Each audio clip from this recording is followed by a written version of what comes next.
mas qualquer coisa, se der 7h30, 7h40 e a gente ainda não tiver acabado, eu me comprometo a dividir a aula e dar o restante da aula no outro dia para vocês, quando ficar melhor para vocês, tá bom? Tudo ok, professora. Então, vamos começar. A gente vai falar um pouquinho sobre doenças exantemáticas. Primeiro, do que a gente está exatamente falando, né? A gente está falando de um grupo de doenças muito diferente, causado por diferentes agentes, alguns deles infecciosos, outros não. E que esse grupo de doenças é caracterizado por erupções cutâneas, normalmente de início súbito, e que podem ser associadas a outras manifestações clínicas. As duas coisas mais importantes quando a gente fala do grupo das doenças exantemáticas primeiro, a gente tentar identificar o padrão clínico da doença, que é um pouco o que eu vou tentar mostrar para vocês aqui. E a segunda coisa é caracterizar a lesão de pele. A parte da caracterização da lesão de pele é tão importante ao ponto de você poder determinar alguns diagnósticos em função de outros, por conta da característica desse exantema. Então, a gente tem o subgrupo dos exantemas maculopapulares, e esse subgrupo é dividido, assim, vocês vão encontrar em vários livros de dermato, em várias publicações, diferentes formas de classificação. Eu peguei essa porque eu acho que talvez fique mais fácil para vocês caracterizarem na vida clínica de vocês, tá certo? Então, tem um subgrupo chamado maculopapular, que são lesões caracteristicamente planas, ou seja, elas não têm espessura muito bem definida, exceto o último, que é o urticariforme, que costuma ter espessura. E aí, no grupo dos maculopapulares, a gente tem os morbiliformes, que são as máculas mais pequenas, a gente costuma falar em padrão rendilhado para elas, tá certo? E a gente chama de rendilhado justamente porque entre as lesões a gente consegue ver pele sã, como se a gente estivesse fazendo ali um desenho vermelho pela pele, gerando pequenas imagens, e essas imagens possuem pele sã ao redor. O outro tipo é o escarlatiniforme, ele é um exantema que normalmente ele é classificado mais como palpável do que visível, porque quando você toca, você sente que a pele tem uma sensação ao toque ali diferente da pele sã, ele é descrito como um exantema do tipo de lixa, e vocês vão ver que a vermelhidão que ele causa é muito difusa, ele pode ser mais avermelhado ou menos avermelhado, e ele pode estar associado um fundo avermelhado com pápulas ainda mais avermelhadas em cima. Aqui eu vou mostrar um morbiliforme para vocês verem, tá dando para ver direitinho aí? Tá abrindo, né? Sim. Aí, esse segundo, agora um escarlatiniforme, para vocês verem como que a vermelhidão é um pouquinho mais característica e um pouquinho mais delicada. Aqui, um urticariforme, então a gente vê a característica dele bem marcado, o contorno irregular, talvez, eu não sei se vocês conseguem perceber nessa imagem, mas dá para ver que o exantema faz uma discreta elevação, mas o que chama atenção para a gente é a borda, olha como a borda é bem marcada. E aqui a gente tem o purpúrico, que daí é uma outra classificação de exantema. Quando a gente fala no máculo papular, a gente está falando de vasodilatação. Então, a gente está falando de áreas onde a gente tem um fluxo sanguíneo mais elevado. Então, em geral, os exantemas maculopapulares desaparecem à digitopressão. O purpúrico, não. O purpúrico, por algum motivo, aconteceu um extravasamento sanguíneo. Então, ali, quando a gente pressiona, a gente não consegue fazer esse sangue voltar para dentro do vaso. Então, nada desaparece a digitopressão. Como que a gente consegue ver essa característica muito bem? Vocês podem pedir, quando estiverem atendendo o paciente, uma lâmina de fazer lâmina de sangue, sabe? De fazer... às vezes raspado, essas lâminas onde a gente coleta Papa Nicolau de vidro transparente, pressiona com ela e vê embaixo se vocês conseguem ainda ver a lesão ou não. É dessa forma que vocês vão saber se desaparece ou não, tá bom? Além disso, a gente vai também caracterizar alguns exantemas como formações sólidas. E essas formações sólidas, elas têm nomes diferentes dependendo do tamanho que elas atingem. Então, vocês vão ver que pápula é aquele tipo de formação sólida que tem uma elevação até 1 centímetro. Se é maior que 1 centímetro, mas menor que 3, a gente chama de nódulo. Se é maior que 3 centímetros, a gente chama de tumor. E a placa, que é comumente associada ao exantema urticariforme, apesar de não ser obrigatório, costuma ser uma elevação de menos de 1 centímetro, mas que ela tem uma superfície. Então, é como se a gente estivesse falando de um planalto e não de uma elevação isolada, tá certo? E aí, o outro subgrupo, que acho que vai ser o último que eu vou falar, é o pápulo vesicular. A vesícula vai ser, além de ser uma elevação, assim, ela vai ser parecida com uma pápula, mas o que ela vai diferenciar da pápula é o conteúdo. Então, ela tem um conteúdo líquido e ela tem um tamanho de até 1 centímetro. Se ela é maior que 1 centímetro, a gente chama ela de bolha. E se o conteúdo deixa de ser transparente para se tornar um conteúdo turvo, provavelmente pus, a gente chama de pústula, tá certo? O abscesso vai ser uma coleção maior que 1 centímetro, e se o conteúdo for sanguinolento, a gente vai chamar de hematoma, tá certo? Então, aqui para vocês verem, formações de vesículas e algumas bolhas, as bolhas tiveram um destino aí de romper, então ficou um pouquinho mais difícil de caracterizar. E aí, agora, para a gente falar propriamente das doenças. Vocês estão num pronto-socorro infantil de plantão, e vocês vão receber alguns pacientes. E a gente vai discutir um pouquinho cada um desses pacientes ao longo da aula. Tá certo? Igual eu falei, qualquer dúvida ou qualquer questão podem interromper. O primeiro paciente vai ser esse da foto, o Joãozinho, de 4 anos, que tem 4 dias de um quadro de tosse, coriza, uma hiperemia conjuntival bilateral e uma febre de até 39 graus. Há um dia, ele começou a apresentar lesões na pele, as lesões, não sei se a foto está muito boa, mas vai ter mais fotos depois. Inicialmente na face, no couro cabeludo e não pruriginosos. A criança estava bem hipoativa, não estava se alimentando muito bem. A mãe não sabe falar para vocês se ele foi vacinado ou não, e quais foram as vacinas. E ele chega no pronto-socorro em regular estado geral, descorado, mas está hidratado, tá certo? Está febril, e aí hipoativo, bem choroso a manipulação. Uma frequência de 32, frequência cardíaca de 118, saturando 96 em ar ambiente. O exame físico, tirando essas características que a gente já falou, não parece ter nenhuma outra alteração. Quando vocês fizeram a horoscopia, vocês conseguiram evidenciar nesse fundo eritematoso aqui, que não sei se vocês conseguem ver aqui a gengiva, ó, os dentes, e aí aqui próximo aos molares vocês veem uma base eritematosa com vários pontinhos brancos. E aí, quando vocês tiram a roupa do Joãozinho, bons pediatras que são, examinaram ele sem roupa, vocês viram que o exantema tinha progredido para o corpo, com essa característica aqui. Tá certo? E aí, vocês conseguem pensar em alguma doença que talvez tenha essa apresentação? Sarampo. Boa, sarampo, perfeito. É muito importante a gente falar da definição do sarampo, porque a definição de caso suspeito não depende da idade e nem da situação vacinal.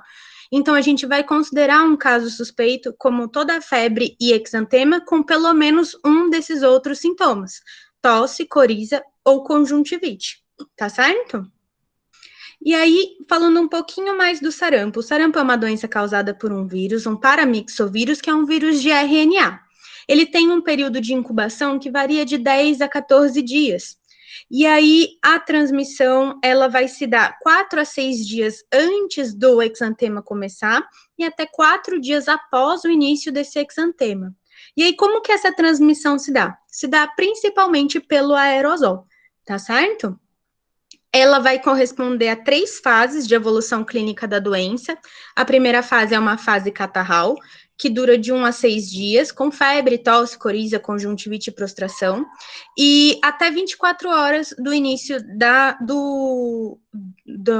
depois da febre, antes do início do exantema, a gente normalmente observa esse sinal de Koplik. Como ele costuma ser antes do exantema, ou no máximo até 24 horas após o início do exantema, é muito difícil de perceber ele na clínica, mas vocês vão ver, principalmente para aqueles que estiverem fazendo prova de residência, que é uma coisa que eles gostam de colocar, mas na prática não costuma ser muito fácil de visualizar.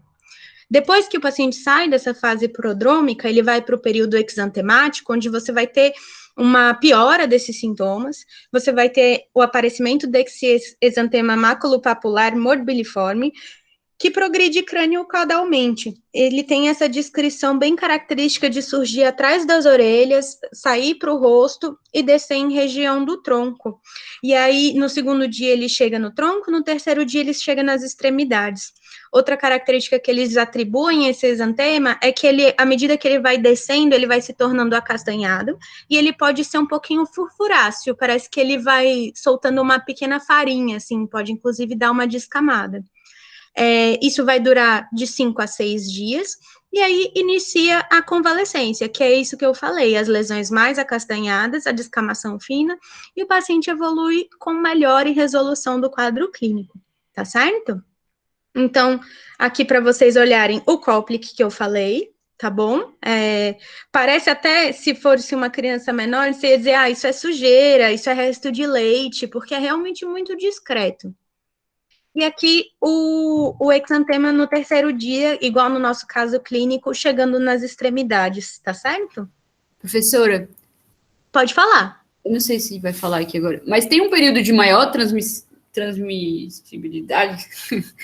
Olha, o sarampo é uma das doenças mais transmissíveis, uma das doenças infecto-contagiosas mais transmissíveis que a gente tem. Talvez vocês tenham ouvido falar do R0, porque foi uma coisa que se falou muito na Covid, de que uma pessoa na Covid transmite em média para uma pessoa ou 2 pessoas. No sarampo, o R0 é 12 pessoas. O vírus é muito transmissível. A gente não tem, assim, um período de maior transmissibilidade, mas a quantidade de vírus na secreção antes do exantema, e nesses 4, 5 dias antes do exantema, e nesses 4, 5 dias após o exantema é muito alta. Então, assim, foi no último dia do exantema, pela transmissibilidade do sarampo, pelo grau de capacidade que ele tem de se propagar, eu não ficaria tranquila porque foi no dia menos virêmico do paciente, entende? Entendi, professora. Vamos lá. E o diagnóstico, como que a gente faz? A gente falou da clínica, então, quando a gente tem um caso suspeito, a epidemiologia do contato acaba sendo bem importante. Agora, talvez um pouco menos, eu não sei como é que está a situação aí no Pará, mas aqui em São Paulo a gente passou por um surto em 2018 de sarampo bem importante. Então, acabou que a epidemiologia, antes a gente só falava em sarampo pensando em contato positivo com sarampo, hoje a gente não está falando mais disso, tanto por conta do surto, quanto por conta da baixa cobertura vacinal. A gente teve uma queda muito expressiva na cobertura vacinal. Isso é uma coisa importante da gente falar, porque no norte a gente teve um surto que em algum período na mídia foi muito atribuído a questão dos imigrantes, a questão das famílias que vieram da Venezuela, mas a verdade é que, eles trouxeram o sarampo, mas a verdade é que se a gente tivesse com uma cobertura vacinal adequada, a nossa população estaria pronta para receber esses imigrantes com cepas virais sem nenhum problema, porque o sarampo é um vírus que muda muito pouco. A gente tem a vacina desde a década de 70, a mesma vacina, sabe? Usando as mesmas cepas. Então, não existe resistência à vacina, não existe uma diminuição da sensibilidade. O que existe é diminuição da cobertura vacinal. Então, isso é uma coisa para a gente ficar bem atento e para a gente estimular os nossos pacientes a sempre manterem o cartão vacinal atualizado. E aí, o diagnóstico laboratorial, como é que a gente vai fazer? a técnica mais sensível para a gente fazer esse diagnóstico acaba sendo o PCR. A gente tem disponível o PCR tanto de naso e de orofaringe quanto de urina, todos os três com boa sensibilidade, e ele pode ser coletado a partir do início dos sintomas até 7 dias após o início do exantema. É uma boa forma da gente conseguir um diagnóstico relativamente rápido. Por quê? Porque pela sorologia, especialmente se a gente estiver frente a um paciente vacinado, a gente pode encontrar alguns problemas. A sorologia pode, assim como o PCR, né, mais, pode demorar para ser feita.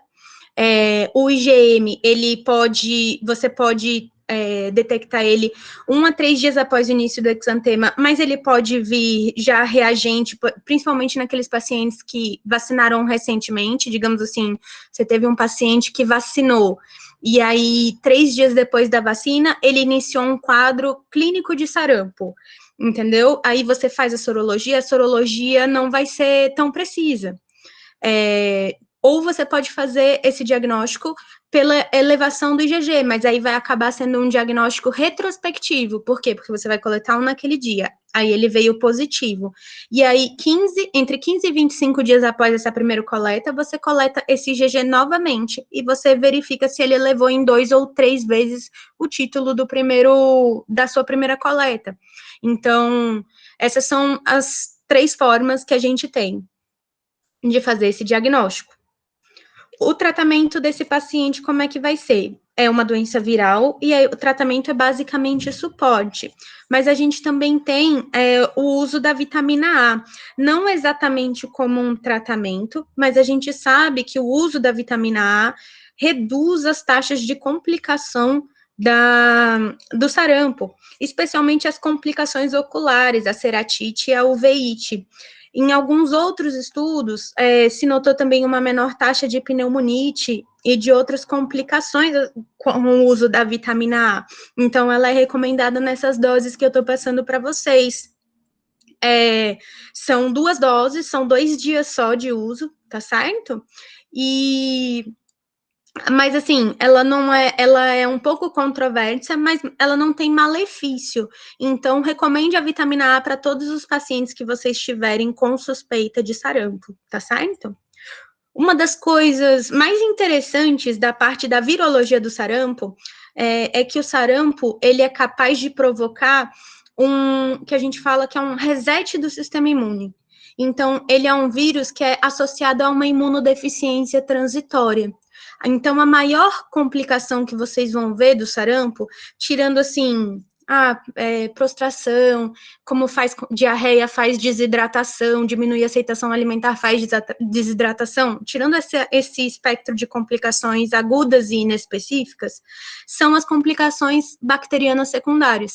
Então, é muito comum você ver os pacientes complicarem com otite bacteriana, pneumonite bacteriana, sabe? Às vezes, infecção do trato urinário, por conta dessa imunodeficiência transitória que o sarampo faz. Além disso, o sarampo, por ação viral, por lesão celular citotóxica do vírus, pode provocar tanto pneumonite quanto encefalite. E aí, não confundir a encefalite do sarampo com a panencefalite esclerosante subaguda, chamada de PESA. A panencefalite esclerosante subaguda é um quadro extremamente dramático de encefalite tardio à infecção do sarampo. Ele é mais uma sequela inflamatória e tardia. É um quadro muito raro, muito grave, ele complica rapidamente com diminuição do nível de consciência, com o paciente entrando em coma, ficando realmente muito grave. E ele é descrito, em geral, ele foi descrito em crianças em torno de 7 a 8 anos de idade, crianças que apresentaram sarampo antes do primeiro ano de vida. Então, você vê como que é distante o quadro da PESA comparado com o quadro da encefalite, que a gente está falando de um quadro agudo, tá certo? E aí lembrar que o sarampo é uma doença de notificação compulsória, que tem uma vacina muito boa, que é uma vacina de vírus vivo atenuado. Ela é no calendário feita com 1 ano e um reforço em 15 meses. E em lugares onde está tendo alta circulação do vírus, o Ministério da Saúde recomenda o uso da dose 0, que é a dose de 6 meses. A vacina tem segurança para ser usada a partir dos 6 meses, mas por que ela não é colocada no calendário vacinal nessa idade, então, se a vacina é segura para essa faixa etária? Porque a resposta não é boa. A gente vê que as crianças que recebem uma dose antes de 1 ano de vida não conseguem sustentar esse nível de anticorpo se não tomar as 2 doses de 1 ano e de 15 meses. Então, por isso que essa dose extra é chamada de dose 0, tá certo? E aí, o que a gente pode fazer nos pacientes que foram expostos? A gente, até 72 horas após a exposição, se for uma criança maior de 6 meses, a gente pode fazer uma dose da vacina, do sarampo, cachumba e rubéola. Aqueles pacientes que não podem fazer a dose de proteção da vacina, isso pós-exposição, tá, pessoal? Eles devem fazer a gama-globulina. Gama-globulina geral, não é uma gama-globulina específica do sarampo, tá? Essa gama-globulina é feita até 6 dias após a exposição naqueles pacientes que têm contraindicação de fazer sarampo, cachumba e rubéola, ou seja, quem é imunocomprometido, afinal, é uma vacina de vírus vivo, as gestantes e os menores de 6 meses. Todos os outros entraram em contato, fazem a vacina da sarampo, cachumba e rubéola. E aí, só para lembrar vocês que, apesar como a gente está tendo vários casos de sarampo, inclusive entre pessoas vacinadas, lembrar que existe essa forma do sarampo, e eu vi em alguns lugares, em revistas, principalmente, às vezes até algumas pessoas comentando comigo, falando isso. Ele era vacinado pelo sarampo e por isso ele fez um sarampo atípico. Só para, assim, a gente ser um pouquinho criterioso na forma como a gente se refere, porque sarampo atípico é uma forma clínica de sarampo que é bem descrita nos Estados Unidos, que usou uma vacina na década de 60, que utilizava o vírus morto. Essa vacina desencadeava uma resposta imune que não era mediada por anticorpos neutralizantes. Então, era uma imunidade incompleta e incapaz de conter a doença. Muito pelo contrário, só gerava mais inflamação. Então, os pacientes que foram vacinados com essa vacina acabavam tendo febre mais alta, que durava mais tempo, tinham mais vasculite e mais pneumonite. Isso era chamado de sarampo atípico. O que a gente está vendo nos nossos pacientes que são bem vacinados? É o que a gente chama de sarampo modificado. O sarampo modificado é uma forma do sarampo que é atenuada. Ela acontece tanto nos pacientes que já tiveram um relato de sarampo antes, quanto os que são vacinados plenos. E ela é uma forma leve, ela é uma forma pouco sintomática, ela é uma forma que o exantema fica muito discreto, inclusive. A única coisa interessante desse sarampo é que nesses pacientes que apresentam essa forma clínica, o PCR parece ficar positivo por mais tempo. Mas aí a gente precisa lembrar que o PCR é um exame que não é capaz de detectar a infectividade daquele vírus. Por quê? Porque a gente pega uma sequência de bases nitrogenadas, de DNA, RNA, a gente amplifica e a gente verifica a presença desse vírus porque a gente pegou uma sequência que seja específica para ele. Mas a gente não sabe se isso é um fragmento, se isso é um vírus que conseguiria infectar outra pessoa. Então, ter o PCR positivo por muito tempo não necessariamente significa que essa pessoa infecta por mais tempo, entende? Então, a princípio, o sarampo modificado é uma forma mais benigna da doença, até porque foi comprovado também que as pessoas com vacina que se infectam pelo sarampo transmitem menos a doença, apesar de terem um PCR positivo por mais tempo, tá bom? Esse foi o nosso primeiro paciente. Agora vamos para o nosso segundo paciente. Ele é pré-escolar de 4 anos, com queixa de adinamia há 4 dias. A mãe não tem certeza, mas acha que teve febre no primeiro dia e depois não teve mais. Tosse, coriza e hoje evoluiu com manchas na pele. No exame físico, O que chamou mais atenção foram os gânglios da cadeia cervical posterior bilateral, meio centímetros, indolores à palpação e fibroelásticos. No exame pulmonar, cardíaco, abdominal, neurológico, sem alteração. A otoscopia também sem alteração. Mas a oroscopia tinha uma hiperemia bem importante da orofaringe. Então, aqui vocês conseguem ver. Era para vocês conseguirem ver aqui os linfonodos, é um pouco difícil de ver na foto. Esse exantema com essas características, associado a uma hiperemia conjuntival. Então a gente tem febre, tosse, coriza, muito discreto, linfonodos aumentados, uma hiperemia de orofaringe. E essa doença, o que vocês acham que pode ser? Rubéola. Rubéola, boa, é isso mesmo. A rubéola é causada por um vírus da família dos togavírus, que é um rubivírus. Tem uma incubação aí de 2 a 3 semanas, e a transmissão vai se dar uma semana antes e uma semana depois do exantema. A transmissão também é respiratória por gotículas, mas a gente também tem uma transmissão vertical bem importante, que acontece então por via hematogênica, tá certo? No quadro clínico, a gente tem descrito febre baixa mesmo, raramente dura mais do que um dia, tá certo? E raramente ela persiste depois do início do exantema. Pode ter tosse e coriza, a odinofagia costuma ser bem descrita, assim como a linfadenopatia, que pode ser tanto cervical, anterior, quanto posterior, quanto occipital, quanto retro e antiauricular, tá certo? As petequias no palato são bem descritas também. E o exantema tem uma evolução que é muito parecida com o sarampo. Tanto que quando vocês forem ler sobre a história da rubéola, a parte histórica, a rubéola, quando surgiu, ficou conhecida como sarampo alemão. As lesões surgem primeiro na face e elas progridem da face para o pescoço, para o tronco e para os membros. Tá certo? A diferença é que, em geral, esse exantema é um pouco mais fugaz. Ele costuma ir desaparecendo da face à medida que ele vai progredindo para o restante do corpo, do tronco, dos membros. E, normalmente, no final do 3º ou 5º dia, esse exantema desaparece completamente. Como que a gente faz? Opa! E o exantema do sarampo, ele acomete tudo de uma vez, então, o corpo todo, ou ele não tem essa progressão? Não, os dois têm essa mesma evolução. Começa no rosto, depois vai para o corpo e depois vai para os membros, tá certo? A diferença só é que o do sarampo costuma durar mais tempo do que o da rubéola. Normalmente o da rubéola, quando ele atinge os membros, o rosto já está um pouquinho mais clarinho. Parece até que está desaparecendo, entendeu?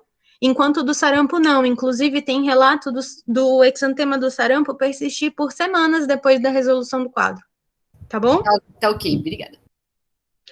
O diagnóstico, então, vai ser o conjunto dessas manifestações clínicas que a gente falou, com a sorologia. Lembrando que se a sorologia for coletada muito precoce, entre o 1º e o 4º dia de sintomas, ela precisa ser recoletada em 21 dias, porque a chance de vir um IgG e um IgM muito pequeno aí, nesses primeiros dias, é baixa. Tá certo? Então, a gente recoleta igual a gente falou no sarampo, na expectativa de detectar uma elevação de 2 a 3 vezes no valor desse IgG e uma positividade desse IgM, por exemplo. O tratamento, ele é de suporte. Uma das alterações que pode acontecer na rubéola é uma artrite de múltiplas articulações, e aí a gente pode usar o AS nesses casos, pode acontecer entre o 2º e 3º dia de doença, e é uma das complicações descritas na rubéola adquirida. A gente precisa lembrar, no caso da rubéola congênita, que existe uma tríade famosa de malformações associadas à rubéola congênita, que é a tríade da surdez neurosensorial, da conjuntivite e da cardiopatia congênita. Isso costuma ser cobrado em prova, tá certo? E todos os casos suspeitos precisam ser notificados, tá bom? A gente tem vacina da rubéola, que é a vacina sarampo, cachumba e rubéola, e a gente pode fazer o bloqueio vacinal dos contactantes. Exatamente igual ao sarampo, só podem vacinar os maiores de 6 meses e precisa ser em até 72 horas, tá certo? E a gente tem que orientar as pacientes gestantes de evitar contato com pessoas que possuam doenças febris exantemáticas, justamente pelo risco de poder ser rubéola, tá bom? Aí, agora acho que a gente vai para o nosso terceiro paciente. É esse bonitinho aí, de 7 meses, trazido ao pronto-socorro, com febre alta há 3 dias, e aparecimento de vermelhidão pelo corpo há 12 horas. O último pico febril foi há 14 horas. Ele tá bonitinho, afebril, a pele tem esse exantema, eritema, máculo papular, as lesões são pequenininhas, 2 a 5 milímetros de diâmetro, algumas têm um alinho esbranquiçado, mas elas desaparecem à digitopressão. Ele tá em ótimo estado geral, tá se alimentando e tá tudo bem. Vocês conseguem imaginar que doença pode ser essa? Exantema súbito. Vocês estão arrasando hoje, é exantema súbito mesmo. O exantema súbito é causado por vírus da família herpes, é o herpes 6 e o herpes 7, tá certo? Ele tem uma incubação de 5 a 15 dias, ele costuma acontecer em surtos, especialmente em locais que costumam aglomerar crianças, então costuma acontecer em surtos em creches, em escolinhas, em parquinho, tá certo? A transmissão só acontece durante a febre e ela é por gotículas. O quadro clínico vai ser bem esse de uma febre sem sinais localizatórios, pode ter uma tosse, pode ter um pouquinho de coriza, pode ter um pouquinho de diarreia. E o quadro clínico é exatamente esse, a febre desaparece e surge esse exantema, que não tem uma característica, assim, muito particular, tá certo? Normalmente ele vai acontecer em crianças de 6 meses a 3 anos de idade e elas apresentam um bom estado geral. Normalmente vai durar em torno de 1 a 2 dias a febre, mas ela pode durar até 5 dias, tá bom? Outra característica importante é que muitas vezes, como a febre pode ser uma febre alta, inclusive, tem essa descrição de ser até 40 graus, mesmo em questão de residência, eles costumam tentar confundir vocês colocando o exantema súbito como uma causa de febre sem sinais localizatórios. Pode ser mesmo a primeira infecção que desencadeie um quadro de crise convulsiva febril. Falei de febre sem sinais localizatórios. Não, de crise convulsiva febril. E pode ser mesmo, como ela é uma infecção febril que acontece de maneira muito precoce, não é incomum que o exantema súbito seja a maneira que a gente faz o diagnóstico de uma criança ser propensa a fazer crise convulsiva febril, tá certo? O diagnóstico vai ser clínico, a gente pode ter um hemograma com leucopenia, mas é uma coisa inespecífica. O tratamento é suporte, a prevenção eu poderia dizer que a prevenção é não envie suas crianças para a creche quando elas estão doentes, mas isso é bem difícil. E quando surgiu o exantema, a criança não está mais nem transmitindo. Então, quando vocês olham, às vezes, em manuais existem alguns manuais que estabelecem quantos dias de afastamento algumas doenças infecciosas necessitam. E o exantema súbito é colocado como não necessita de afastamento, porque normalmente, quando surge o exantema e você fecha o diagnóstico, a criança nem está transmitindo mais. E as complicações, igual a gente já falou, a convulsão febril, é descrito meningite e encefalite por herpes 6 e 7, porque os herpes vírus, a família inteira desses vírus, tem um neurotropismo, eles gostam de células do sistema nervoso, mas é incomum, tá certo? A convulsão febril costuma ser um pouco mais comum. Nosso quarto paciente, ela é uma menina de 3 anos de idade, que foi levada para o pediatra com história de manchas avermelhadas na face e depois no tronco e nas extremidades. Não tinha febre, não tinha perda do apetite, estava em bom estado geral. E o que chamava atenção era o eritema malar bilateral e o exantema rendilhado do tronco das extremidades, que polpava a palma da mão e a ponta do pé. E essa, qual vocês acham que é? Eritema infeccioso. Boa, isso, eritema infeccioso. O eritema infeccioso, ele é causado pelo parvovírus B19. A transmissão vai começar 10 dias antes desse exantema. Essa transmissão se dá por gotículas, mas ela também pode ser vertical, por via hematogênica, gerando um quadro bem mais importante. Pode ter febre, ela é mais comum nas crianças escolares, e o exantema tem 3 estágios principais. A primeira da face, que costuma poupar esse triângulo central do rosto, é chamado de face esbofeteada, dura de 1 a 4 dias. Aqui vocês conseguem ver ele bem marcado. E aí, em um dia depois, ele começa nas superfícies extensoras dos membros superiores e inferiores e vai progredindo para as flexoras, para as nádegas e para o tronco. As primeiras lesões começam a ter um clareamento central, então parece que está melhorando, assim. E aí ela vai poupar as palmas e as plantas dos pés. Esse exantema dura vários dias, ele pode durar inclusive o mês inteiro, mas semelhante ao outro quadro, a partir do momento que o exantema atinge o corpo, então, em mais ou menos uns 3, 4 dias, o paciente deixa de ser transmissor do vírus. Então, muitas vezes, quando os pacientes chegam para a gente, para atendimento no pronto-socorro, quando progrediu, ele já não é mais transmissor. Várias vezes a gente escuta isso, doutor, ele estava com o rosto vermelho, eu até achei que era o sol, e aí agora está o corpo inteiro. Agora que é o corpo inteiro, não adianta mais afastar e não tem nenhuma medida. Por sorte, é uma doença que cursa com um quadro clínico muito benigno, exceto em um subgrupo bem importante de pacientes. Que a gente já vai falar. O diagnóstico, então, ele vai ser principalmente clínico. A gente não vai precisar fazer exames laboratoriais na rotina, exceto esse subgrupo que a gente já vai falar. E a gente pode ter sorologia e PCR para parvovírus, mas, assim, como a clínica costuma ser bem característica e esses exames não costumam estar muito disponíveis, a gente não fica pedindo por aí. E aí, qual que é esse subgrupo bem importante? É a anemia falciforme, porque o B19, o parvovírus, é um vírus que tem um tropismo por hemácias muito importante. E num paciente extremamente anêmico e com baixo turnover de hemácia, tipo o falciforme, a aplasia medular que o parvo consegue fazer, consegue ser muito importante. É muito importante nesses pacientes, aí sim, um diagnóstico mais preciso, com PCR no sangue, tá certo?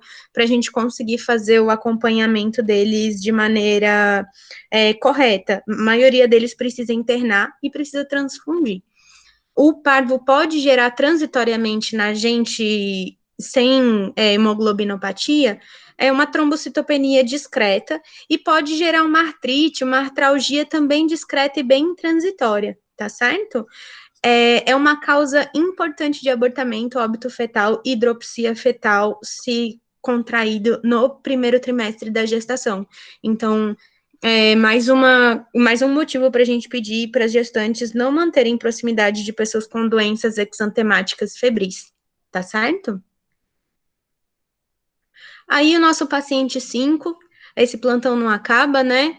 Vai ser um lactente de 11 meses, que foi levado no pronto-socorro porque tem 3 dias de febre baixa e uma inapetência. A mãe acha que é os dentes, mas quando você olha, ele tá babando bastante, você encontra essas lesões na boca dele.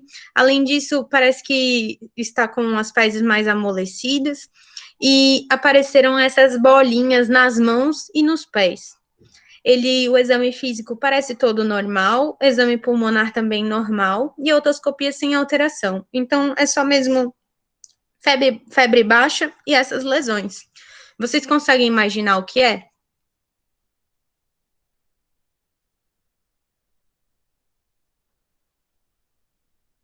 Essa deu dúvida? Deu dúvida. Vamos passar. Então, assim, quando isso para prova, se mostrarem para você a foto de uma boca e de uma mão, ou de uma boca e de um pé, provavelmente é síndrome mão-pé-boca. Mas na vida prática de vocês, as lesões não ficam só na boca, não ficam só na mão e não ficam só no pé. Elas espalham no corpo inteiro. O vírus fica dentro das pápulas e a criança, onde ela coça, ela encosta ali, ela inocula novos vírus e surgem novas lesões. Então, aparece em todo o corpo, inclusive na região da fralda, tudo, porque as lesões incomodam bastante. É causada pelo Coxsackie, que é da família dos enterovírus. Ele tem um período prodrômico de 2 dias de febre baixa, e que pode estar associado a diarreia, vômito, e aí surge o exantema. Esse exantema ele é bem discreto, o que chama mais atenção são as vesículas na cavidade oral, nas mãos e nos pés, também pode aparecer em qualquer lugar que a mão encostar, e eles são bem dolorosos, especialmente as vesículas da boca. Então, se for uma questão, por exemplo, de prova de residência, provavelmente eles vão reforçar para vocês o quanto que a criança está se alimentando mal, tá? O diagnóstico vai ser clínico, não precisa de exame laboratorial na rotina, mas é possível a gente fazer PCR para Coxsackie, tá certo? E dá para identificar o vírus na urina, nas fezes e até no líquor, porque o Coxsackie pode ser uma causa importante de encefalite, tá? O tratamento é só suporte, especialmente porque a desidratação acaba sendo comum. O Coxsackie é um vírus que pode causar, além da encefalite, a meningite bacteriana, então dá para ter o PCR desse vírus no líquor, e é uma causa de miocardite viral. Não é tão comum, mas dentro das causas virais é uma das mais comuns, tá certo? Chegou o 6º paciente, que é um escolar de 8 anos, que foi para o pronto-socorro com febre bem alta há 2 dias. E há um dia ele começou uma dor abdominal, uns vômitos esquisitos, mas não tem diarreia, não tem tosse, não tem coriza, mas tem bastante dor para engolir, mesmo em uso do ibuprofeno. Hoje começou a ficar empolada, a gente vê aí, a mãe achou que era alergia ao ibuprofeno, e aí vocês viram a língua bem hiperemiada, dá para ver bem as papilas linguais aqui bem sobressalentes, né? Chama atenção para vocês a presença das placas brancacentas ali em amígdalas, e é muito curioso que quando vocês olham o exantema, parece que o exantema é pior na dobra, tá certo? A otoscopia era normal, exame pulmonar, cardíaco, abdominal, tudo também normal. E esse, o que vocês acham que é? Escarlatina? Perfeito, escarlatina. A escarlatina, ela vai ser uma complicação da infecção do Streptopiógenes, que é o beta-hemolítico do grupo A. A incidência costuma ser do outono e inverno, vai acontecer nos maiores de 2 anos. É só vocês pensarem que a incidência vai ser semelhante à da amidalite bacteriana, porque é o mesmo agente. Então, em geral, não vai acontecer em menores de 2 anos, e vai acontecer em crianças mais velhas, e em geral sem sintomas respiratórios outros, sem tosse, sem coriza, sem outros sinais de infecção viral. A incubação vai acontecer de 2 a 5 dias, e você vai ver uns 2 dias antes do início do exantema, a febre, a prostração, a odinofagia, e aí, depois desses 2 dias, inicia esse exantema. A transmissão é por gotícula, né? E ela dura muitos dias. É por isso que é importante também, em termos epidemiológicos, quando a gente trata a amidalite, a gente garantir a erradicação do Streptopiógenes da orofaringe. Tanto para a gente proteger o nosso paciente das complicações dos streptopiógenes, os nefritogênicos, aqueles responsáveis por febre reumática, quanto para a gente reduzir a transmissão para as outras pessoas. E essa transmissão se interrompe com 24 horas de tratamento adequado. Então, aquilo que eu falei para vocês, primeiro fase prodrômica, 2 dias de febre, vômito, cefaleia, um mal-estar, e aí a fase exantemática, que dura uns 7 dias, que vem essa erupção eritematosa, deixa a pele com textura de lixa, que progride rapidamente para o corpo todo. É difícil dizer exatamente onde que começa e como que está progredindo, porque é realmente muito rápido.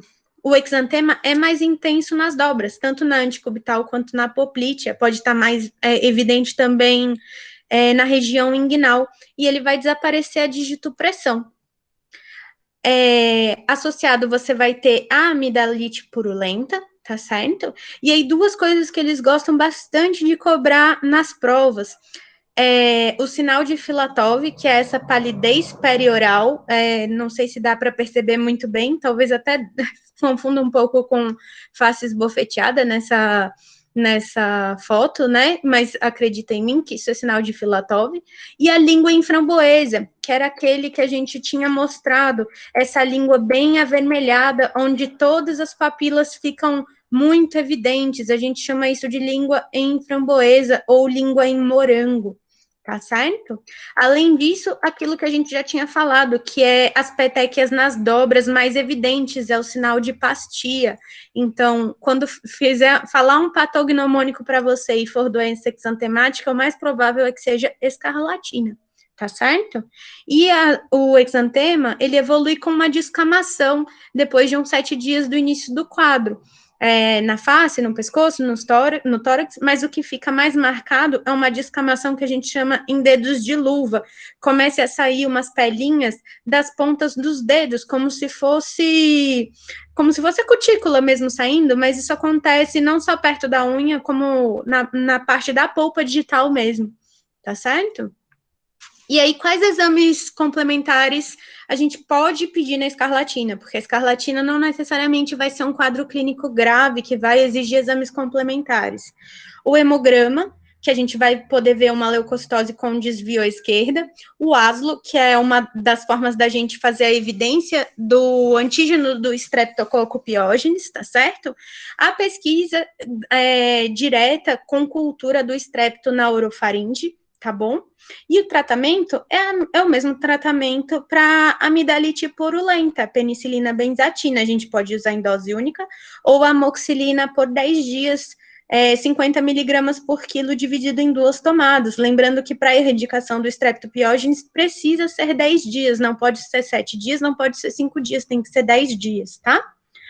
As complicações, a gente tem as complicações infecciosas, que daí vai ser a evolução dessa infecção da orofaringe para um abscesso periamidaliano ou retrofaríngeo, que são medidas que exigem intervenção de urgência da parte do otorrino, do cirurgião de cabeça e pescoço, por conta do risco que representa ali para a perviedade da via aérea. Então, precisa de drenagem de urgência.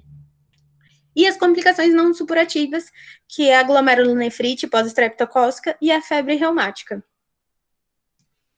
Vamos ali para o nosso 7º paciente, uma criança de 1 ano e 3 meses. A gente sabe que está com a vacinação atrasada, a mãe já chegou e já falou.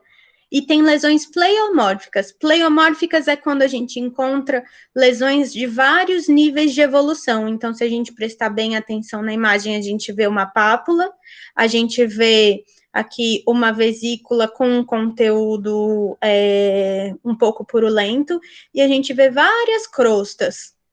Tá certo? Então, a gente tem vários tipos de lesão na mesma característica, então a gente chama isso de pleiomórfico. A mãe falou que são muito pruriginosos e que já tem 4 dias.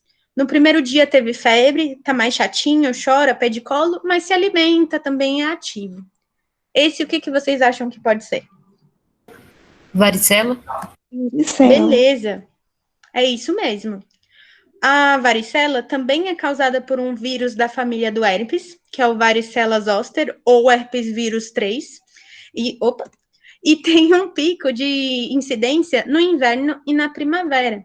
Ele tem um período de incubação que pode ser bem longo, de 10 a 21 dias, e ele tem uma transmissão muito chata porque começa a transmitir antes do exantema aparecer, 48 horas antes. E aí ele transmite até o momento em que todas as lesões se tornam crostosas. Isso varia de 7 a 10 dias. A transmissão se dá por aerosol ou por contato com o conteúdo dessas vesículas, tá certo? E aqui mais de pertinho para vocês conseguirem ver a aparência das lesões. A vesícula com o conteúdo citrino, evoluindo para uma pústula, um conteúdo mais amarelado, depois ela rompe e a casquinha se torna uma lesão crostosa, e aí é aqui que a gente não transmite mais a varicela. Ela pode ter esse pródromo de 2 a 3 dias com febre, esse mal-estar, e aí é o exantema que dura de 7 a 10 dias, e a maior característica é o fato de ser pleiomórfico ou polimórfico, tá certo?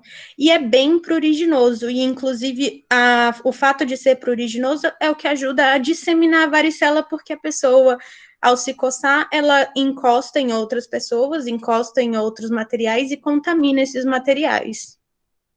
A prevenção é a vacina, a gente tem a vacina como dose única aos 15 meses, como dose única, a gente não previne por completo a infecção. O objetivo na dose única é você prevenir os casos graves, mas a gente pode fazer a prevenção da doença com 2 doses. E aí o esquema de 2 doses seria uma dose aos 12 meses com reforço aos 18 meses.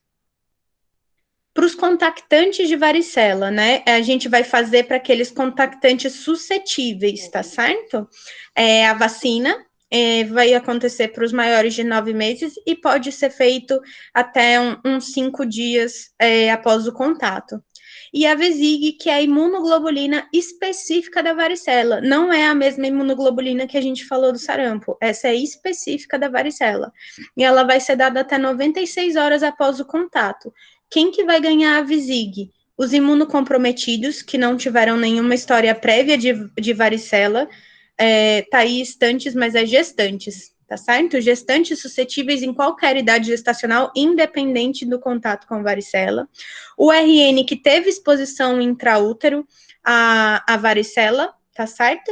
O RN prematuro com exposição após o nascimento, a gente vai fazer a VESIG se a mãe não tiver o antecedente de varicela, porque senão ela passou anticorpos pela placenta, né? E o prematuro extremo com exposição ao nascimento, independente do estado vacinal da mãe, tá bom? O tratamento vai ser de suporte com antitérmicos. Lembrar que não é para dar AS. Eu sei que a gente não tem mais esse hábito de dar AS, mas talvez isso ainda aconteça em alguns lugares onde o acesso a outras medicações seja um pouquinho mais difícil, porque a gente tem que lembrar da associação do AS na varicela com síndrome de Reye, que evolui com hepatopatia, com neuropatia, com rebaixamento do nível de consciência bem importante, tá certo? Então, antitérmicos menos AS. E os antihistamínicos que vão ter mais um papel de, assim, não é exatamente um tratamento, mas é uma forma da gente garantir um pouquinho mais de conforto para esses pacientes, diminuindo o prurido. Então, é muito importante orientar o corte das unhas rente, no período em que eles estão ainda transmitindo a doença. E aí o antihistamínico vem como um coadjuvante nesse cuidado com a pele, tá certo? Não tem banho específico, não tem creme, não tem pomada, não precisa passar nada. Precisa só manter a higiene local adequada, com banho. Então, especialmente se tiver lesão próxima ali à região genital, garantir uma boa limpeza do local, tá certo? E fornecer o atestado para o afastamento, porque também é uma doença muito transmissível, tá bom? A gente tem como também fazer o aciclovir como um tratamento, mas como o aciclovir é um tratamento com bastante efeito colateral, a gente reserva eles para aqueles pacientes com grandes chances de complicar. Então, vão ser aqueles pacientes imunocomprometidos e os pacientes maiores de 13 anos, porque a gente sabe que nos menores de 1 mês e nos maiores de 13 anos é a chance da varicela ter uma apresentação clínica mais grave, mais dramática, tá certo? Como complicações, a principal, a mais frequente, que talvez todos nós que temos cicatriz de varicela na pele tivemos, é a infecção secundária da pele. Em geral, é uma infecção secundária de pele que pode ser facilmente resolvida com antibiótico tópico, dependendo do grau de extensão, tá certo? Mas em alguns casos se torna bem importante, bem dramático, precisando de intervenção. A varicela, como um vírus da família do herpes, pode dar encefalite, tem um tropismo pelas células do sistema nervoso central, então vai ser uma coisa que a gente vai ter que prestar atenção. Mas o mais comum da encefalite por varicela, é uma cerebelite pós-infecciosa. Então, ela vai acontecer depois do quadro da pele ter se resolvido, e ela vai cursar com bastante alteração do equilíbrio, tá certo? Então, sinais mais específicos de cerebelite, tá certo? A síndrome de Reich, que a gente já comentou, do uso da AS associado à infecção por varicela, e a pneumonite e a hepatite por varicela, que também são quadros que costumam ser raros e transitórios, mas também com gravidade, tá bom? Aqui só para vocês verem como que fica a aparência na infecção secundária, né? Mesmo com as lesões se tornando crostosas, elas ficaram com um aspecto bem sanguinolento, né? A criança ficou bem prostrada, ficou com uma confusão mental, tudo isso em função de sepse de foco cutâneo mesmo, tá bom? E aí, a consequência também da infecção no longo prazo pelo vírus da varicela, que é a reativação dele na forma de herpes zoster. O vírus da varicela, ele vai adormecer naquelas cadeias simpáticas e parasimpáticas, e em função de alterações do sistema imune mesmo, queda da imunidade transitória, às vezes até por conta de outra infecção, a gente pode ter a reativação desse vírus causando o herpes zoster. Vocês conseguem ver a característica vesicular das lesões, né? Bem marcado essa aparência. E olha a maior característica, o que vai fazer vocês pensarem em herpes zoster, como ele segue o dermátomo, tá vendo? Ele segue a linha de inervação dessa pele, tá bom? Pode acometer mais de um dermátomo? Pode, tá certo? Mas vocês vão ver o desenho, e o desenho do dermátomo às vezes não é óbvio. Se vocês suspeitaram pela aparência da lesão que possa ser herpes zoster, coloca no Google mapa de dermátomos, para vocês verem qual que é a linha que ele está seguindo, tá certo? Porque ele faz um desenho muitas vezes que não parece que está seguindo o dermátomo, mas é o dermátomo. Especialmente aqui nessa região dos ombros e do pescoço. Agora vamos para o nosso 8º paciente. 11 anos, febre há 4 dias, com fraqueza, dor abdominal, náusea e dor de garganta.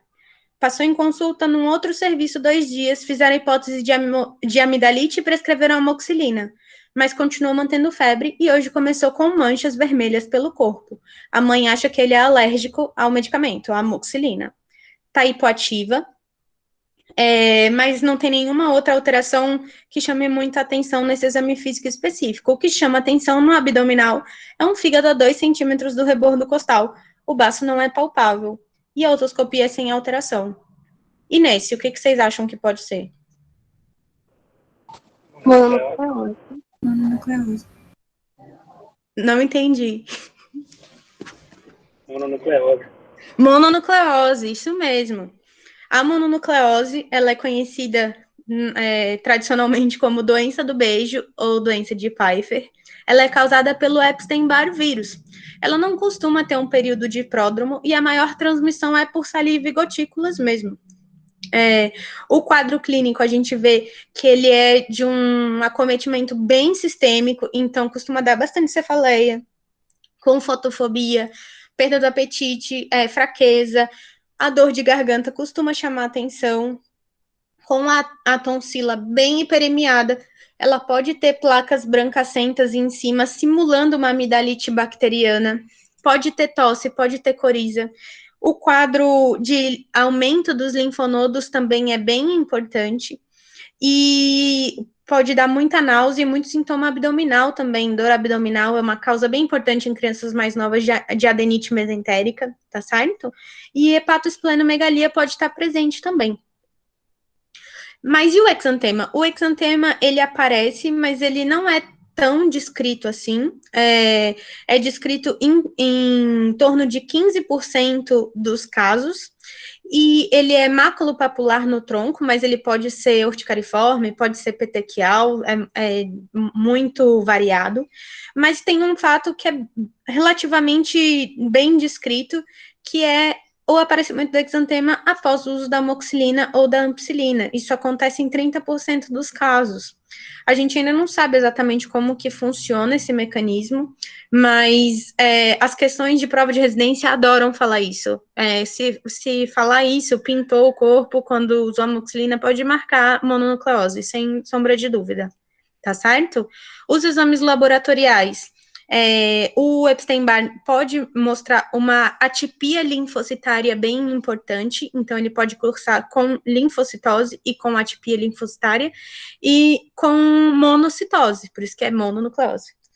A gente pode pedir a sorologia para o EBV e a gente tem PCR para o EBV também, mas como os quadros nas pessoas imunocompetentes costuma ser bem autolimitado, então, na maioria das vezes, a gente acaba nem pedindo esses exames. Não tem exatamente uma prevenção, o tratamento basicamente de suporte, tá certo? E as complicações existem algumas complicações descritas que podem ser graves, especialmente as complicações do ponto de vista neurológico, que é o Guillain-Barré, a mielite transversa, e a neuropatia do plexo braquial e a neurite óptica, tá certo? O EBV também é também um vírus que tem um tropismo pelo sistema nervoso central, ele pode causar meningite, pode causar encefalite, associado à síndrome da mononucleose, ou não, inclusive só associado à meningite viral, ou quadro de encefalite viral, e aí você vai lá e faz o PCR no líquor e detecta o EBV, tá certo? Outra coisa importante é de pensar no EBV, na infecção do EBV, nos grupos de pacientes especiais, que a gente chama, especialmente aqueles transplantados, porque esses transplantados, sem imunidade completa, fazem uma infecção crônica pelo EBV, e a infecção crônica pelo EBV progride para linfoma, tá certo? O EBV é um vírus que tem uma possibilidade de gerar cânceres do sistema hematogênico bem importante naqueles pacientes que fazem infecção crônica pelo EBV, que são esses imunocomprometidos, especialmente por doenças oncológicas, tá bom? Ou transplante de órgão sólido. Agora, o nosso paciente 9. Tá tudo bem, gente? Vocês estão muito cansados? Dá para continuar? Tá tudo bem, prof. Pode continuar. Beleza. Então, vamos lá. É um menino de 2 anos e 3 meses, ígido, que foi levado para o pronto-socorro com uma história de febre há 6 dias. Ele tá com os olhos irritados e ele tem manchas no corpo. Essa questão é uma questão de prova de residência, tá? Uma questão discursiva de prova de residência. E ele diminuiu a aceitação alimentar e ele está com dificuldade para deambular. Não tem sintoma respiratório, urinário, gastrointestinal. A criança está em regular estado geral, está corado, está cianótico, anictérico, aí não está febril no momento, está bem perfundido, não tem nada que chame a atenção na PA, na frequência cardíaca. O que chamou atenção para vocês é um fígado a 2 centímetros do rebordo costal, um baço no rebordo costal, otoscopia sem alteração, a uroscopia com uma hiperemia da mucosa bem importante, mas sem pulso. E ele tem linfonodos palpáveis nas cadeias cervicais, sendo o maior com 2,5 centímetros de distância. Não tem sinal meníngeo. Deixa eu ver se eu pus a imagem. Acho que eu não pus a imagem. Pus a imagem. Olha só. Então, aqui para vocês verem a língua, o exantema, a mãozinha tá inchada, tá com conjuntivite e tem febre há 6 dias. Qual vocês acham que é a hipótese diagnóstica mais provável para esse caso? Doença de Kawasaki. Doença de Kawasaki, perfeito. E já que vocês estão sabendo bem, vamos tentar fazer as próximas 2 questões. Qual é o principal exame complementar que a gente tem que pedir na doença de Kawasaki? Ecocardiograma. Ecocardiograma. E as 2 medicações de tratamento? AS e gama-globulina. Perfeito. AS e gama-globulina, vocês estão feras. A doença de Kawasaki, no CID-10, é chamada de síndrome dos linfonodos mucocutâneos. Ela é uma doença aí que não tem exatamente um dono, de serviço em serviço isso muda, tipo, aqui no HC, quem cuida de doença de Kawasaki é infecto, mas eu conheço vários outros serviços que quem cuida de doença de Kawasaki é reumato, porque ela é uma doença que parece ser uma doença autoinflamatória, e se ela tiver alguma relação com doença infecto-contagiosa, ela provavelmente é uma doença pós-infecciosa. Então, a gente não sabe muito a respeito de qual seria o agente etiológico relacionado, como que seria essa incubação e essa transmissão. O que a gente sabe os critérios clínicos são bem estabelecidos. Um obrigatório, que é febre com duração de maior que 5 dias, e mais 4 desses 5 que eu vou apresentar para vocês. A conjuntivite asséptica, que normalmente é bilateral e é para ser não purulenta. As alterações de mucosa oral, então, hiperemia, edema, secura e fissura dos lábios, a língua em framboesa, lembra que a gente falou lá na escarlatina? E um enantema difuso. A adenomegalia cervical não supurativa, que pode ser de várias formas, mas o mais comum é ser unilateral, tá certo? O exantema polimorfo, seguido de descamação, especialmente em dedo de luva, semelhante à escarlatina ou no períneo, mas assim, a descamação ela é bem tardia, então na prática clínica de vocês não vão evidenciar essa descamação quando receberem o paciente, tá?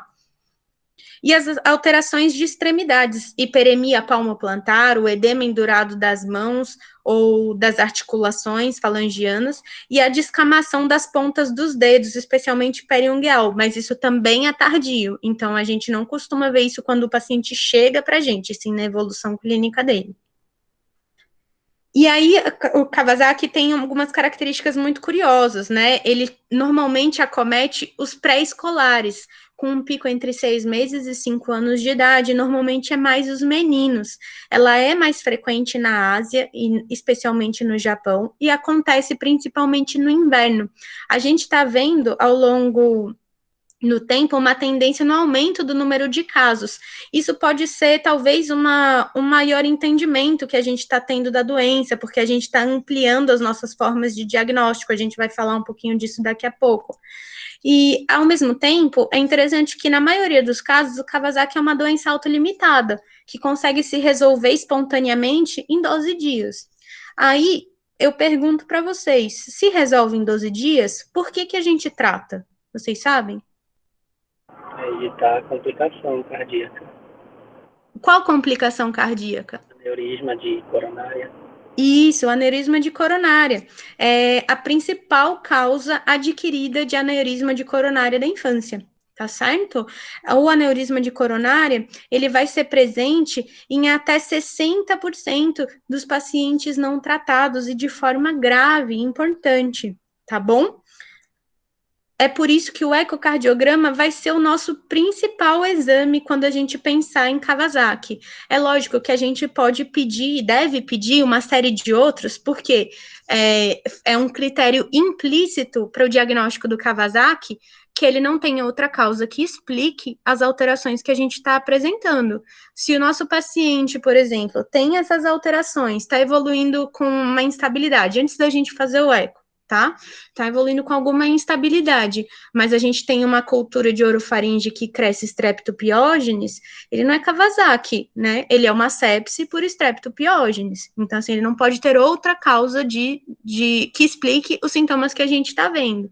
Então, a gente pode pedir hemograma, VHS, PCR, que normalmente são bem aumentados. As transaminases costumam estar aumentadas, a albumina baixa. O líquor, ele pode apresentar um quadro de uma meningite asséptica. E a urina, é comum a gente encontrar também aumento dos leucócitos sem infecção urinária, sem nitrito e sem esterase leucocitária e com urocultura negativa, tá certo? O tratamento reduz a chance da gente desenvolver o aneurisma para menos de 3%. E mesmo esses que desenvolvem o aneurisma, quando tratados adequadamente, muitas vezes conseguem ter regressão espontânea desse aneurisma ao longo das semanas. A gama-globulina que a gente vai dar, a imunoglobulina, ela é dada numa dose bem alta, que é 2 gramas por quilo em dose única, tá certo? E o benefício é encontrado na administração nos 10 primeiros dias de doença. Mas se o paciente permanecer, digamos que ele demorou para ser diagnosticado, chegou para você com 12, 13 dias de doença, mas ainda com febre, você fez os exames sanguíneos e ele ainda tem um PCR elevado, ele ainda está bem inflamado, você pode fazer a imunoglobulina depois do 10º dia, porque ele está claramente inflamado e a imunoglobulina vai ajudar nesse processo. E a aspirina, inicialmente ela é usada também como um anti-inflamatório, porque o nosso paciente tem uma autoinflamação bem importante, mas depois ela vai ser mantida como uma dose antiagregante. A gente precisa lembrar que o aneurisma de coronária é um fator de risco importante para infarto na faixa etária pediátrica. Então, vai ser uma droga complementar bem importante para a gente usar, tá certo? E é obrigatório o ecocardiograma posterior, porque também tem relatos de pacientes que fazem um ecocardiograma precoce no diagnóstico e desenvolvem algum grau de aneurisma posterior, porque o aneurisma, na descrição da doença, é uma alteração tardia da síndrome de Kawasaki, tá bom? A gente tem que considerar, na doença de Kawasaki também, aquelas crianças que têm febre por mais de 5 dias, sem outros diagnósticos possíveis. Então, você está frente a uma febre sem sinais, numa criança que não tem muita perspectiva de ter outra doença, às vezes é importante que a gente faça a triagem da doença de Kawasaki. Como que a gente vai fazer isso? Primeiro, começa pedindo as provas inflamatórias, porque o Kawasaki precisa obrigatoriamente de provas inflamatórias elevadas, o VHS ou o PCR, tá certo? E a gente também pode fazer o ecocardiograma, dependendo da facilidade que for pelo nosso serviço, ou pelo menos outros 3 exames laboratoriais alterados. Quais exames laboratoriais? Esses aqui. O hemograma, onde a gente pode ter plaquetose, apesar da plaquetose também ser tardia no Kawasaki, anemia, tá bom? Ou leucocitose. O VHS ou o PCR, eu comentei para vocês que é obrigatório. Elevação do TGO e do TGP é um exame alterado. Albumina menor que 2 é um exame alterado, tá certo? Então, se tiver algum desses, ele pode entrar nesse critério do Kawasaki, que a gente chama Kawasaki incompleto. É um Kawasaki que só aparece através dos exames laboratoriais, sem ter fechado todos os critérios clínicos que a gente viu lá no começo.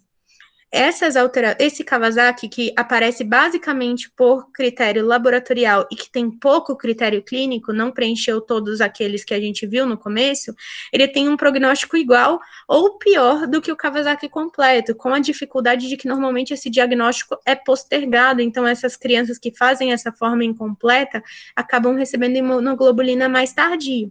Tá certo? Na dúvida, consulte um especialista, consulte a literatura, dê uma olhadinha, porque tem um fluxograma no UpToDate muito bom para vocês poderem fazer esse atendimento das crianças que vocês veem que pode ser Kawasaki, mas só tem 2 ou 3 critérios, não preenche todos os 4 critérios, tá certo? E aí, por que a gente está falando de Kawasaki agora? Eu vou puxar um pouquinho a sardinha para o meu lado, porque a síndrome de Kawasaki foi descrita como uma das manifestações, das apresentações clínicas possíveis da síndrome inflamatória multissistêmica pediátrica, que é uma condição pós-infecciosa associada à Covid-19, é uma condição grave exatamente igual à doença de Kawasaki. E a gente tem usado os critérios da OMS, para síndrome inflamatória multissistêmica pediátrica, e olha só como vários dos critérios do Kawasaki se encaixam na síndrome inflamatória multissistêmica. Febre maior que 3 dias, tudo bem que no Kawasaki a gente considera 5, mas aqui na síndrome inflamatória a gente está querendo, digamos assim, tornar o teste mais sensível e menos específico. Então, a gente quer que abranja uma quantidade de crianças um pouco maior. E olha o que entra: rash, conjuntivite bilateral não purulenta, sinais de mucosite, ou oral, ou mãos ou pés. E aí, evidência de aumento de marcadores inflamatórios, VHS, PCR ou procalcitonina. sem evidência microbiológica de infecção, então não é sepse, não é síndrome do choque tóxico por estáfilo ou por estrépito, e a evidência da infecção pelo SARS-CoV-2, ou infecção atual, como o PCR, ou infecção pregressa, com a sorologia, tá certo? Então, uma das formas clínicas possíveis da síndrome inflamatória multissistêmica é doença de Kawasaki. E é por isso que a síndrome inflamatória multissistêmica a gente tem tratado muito parecido com doença de Kawasaki. Vocês vão ver indicação de imunoglobulina precoce. Naqueles pacientes de alto risco, a gente faz corticoide, que é uma das medidas que a gente faz pro Kawasaki refratário, é fazer corticoide e repetir a dose da imunoglobulina. Então, assim, são pequenas pistas que vão dando para a gente de que talvez realmente a doença de Kawasaki tenha um componente infeccioso ou pós-infeccioso que a gente ainda desconhece. Talvez sejam múltiplos vírus capazes de desencadear essa resposta inflamatória. Agora vamos aqui para o nosso paciente número 9. Ah, não, é ainda o mesmo paciente número 9. Só para a gente ver que o colega acertou todas as respostas. Então, era doença de Kawasaki, o exame era o ecocardiograma e a medicação era a gama-globulina e AS. Então, ele pontuou toda a questão. Vocês que responderam também mentalmente pontuaram toda a questão. E agora a gente vai para o nosso último paciente. Acho que vocês já estão cansados, agora vai ser bem rapidinho. É o nosso paciente número 10, vocês foram chamados, era o último paciente do plantão, então estava 15 minutos para o plantão acabar, vocês foram chamados na sala de emergência, um lactente de 6 meses, que iniciou a 20 horas, ou seja, menos de 24 horas, uma febre, com vômitos e irritabilidade, e surgiram manchas inicialmente avermelhadas, que passaram a ficar com um aspecto arroxeado na pele. Ele está em mau estado geral, descorado, desidratado grave, taquipneico, hepativo e sonolento. Bem taquicárdico, o pulso bem fino, o tempo de enchimento 5 segundos e a PA baixa. E essa? O que vocês acham que pode ser?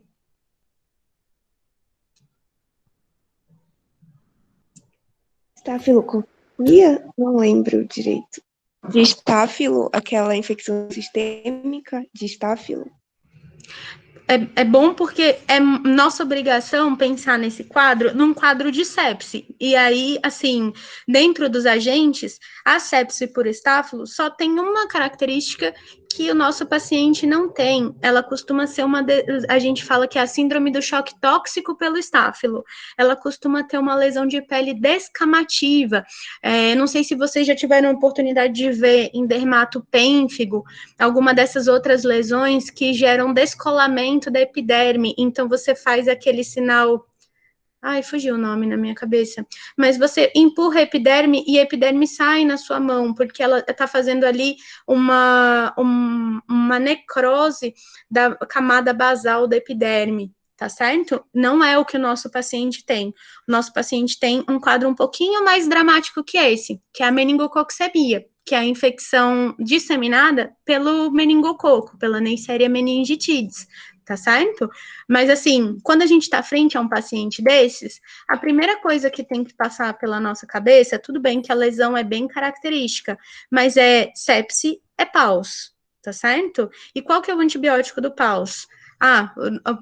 Para sepse, no primeiro momento, um paciente rígido, que não tem invasão, que não tem história de internação hospitalar, é ceftriaxona. E ceftriaxona cobre o meningococo. Então, assim, se vocês se sentirem muito desesperados e cobrarem demais de vocês, tipo assim, poxa, eu não acertei exatamente o diagnóstico, muitas vezes, frente a um paciente muito grave, não é, às vezes, a coisa mais importante. A coisa mais importante é garantir a estabilidade do paciente.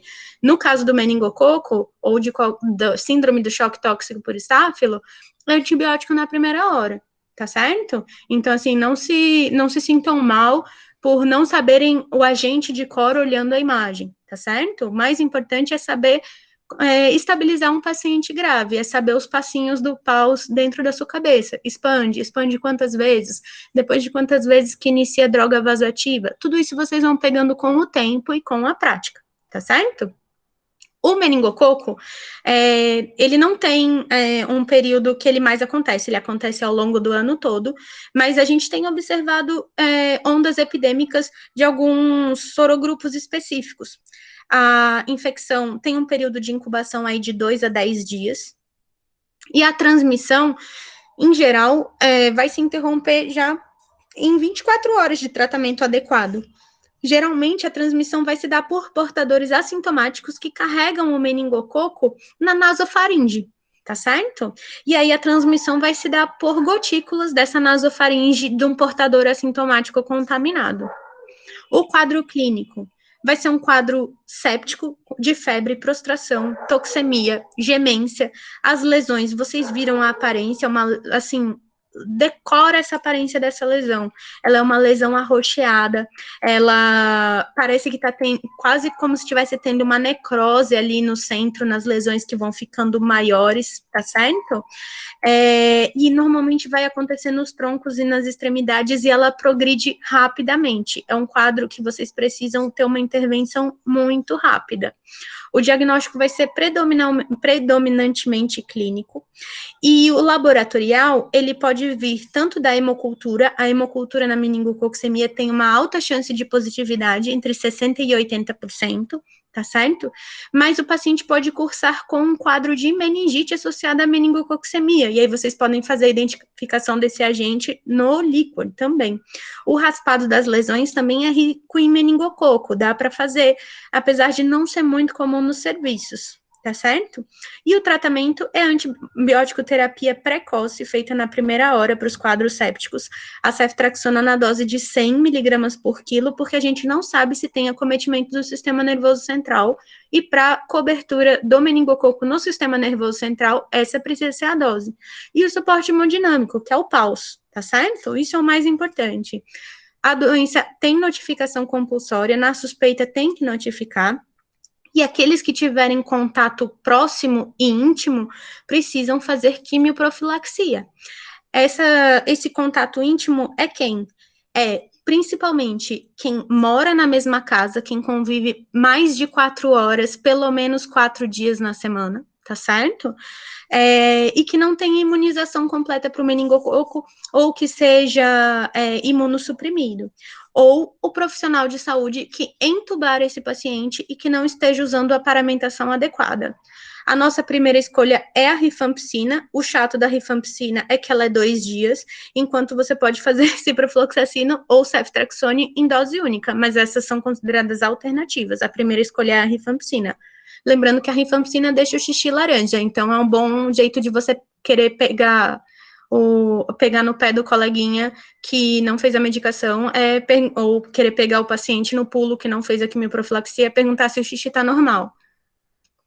E o período de transmissão? A gente já falou que vai se interromper com 24 horas de tratamento adequado e por gotículas. Será que eu voltei? Não, acho que eu pulei sem querer. Então, eu repeti o slide sem querer, mas é isso, a transmissão vai se interromper com 24 horas de tratamento adequado.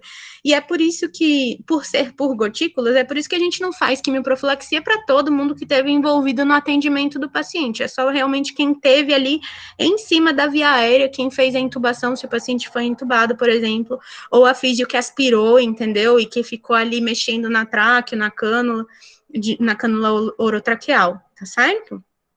Para terminar, eu deixo disponível para vocês depois só esse quadrinho que a gente tem com o resumo das principais doenças, para vocês poderem dar uma colada, uma conferida antes de uma prova, antes da prova de residência, tá certo? Para vocês terem isso mais fixo na cabeça de vocês, porque eu sei que foram muitas doenças, tá certo? Nossa, que plantão, hein? Quantos diagnósticos que a gente fez.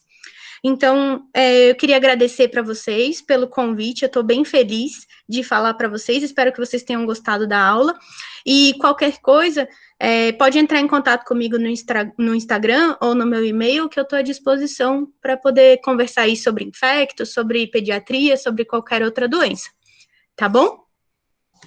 Acho que é isso. Doutora, muito, muito, muito obrigada pela aula. Coincidentemente, eu vou ter uma prova sobre doenças exantemáticas e acabou ajudando muito. Então, muito obrigada por essa aula incrível. Eu não sei se alguém tem alguma dúvida que quer deixar aqui para a professora, mas a gente agradece muito a parceria. E agora que a gente tem o contato, outros convites se virão. Não, pode ficar à disposição. Eu estou à disposição também, tá bom? Obrigada, pessoal. Obrigada mesmo. Se ninguém tiver nenhuma dúvida, pode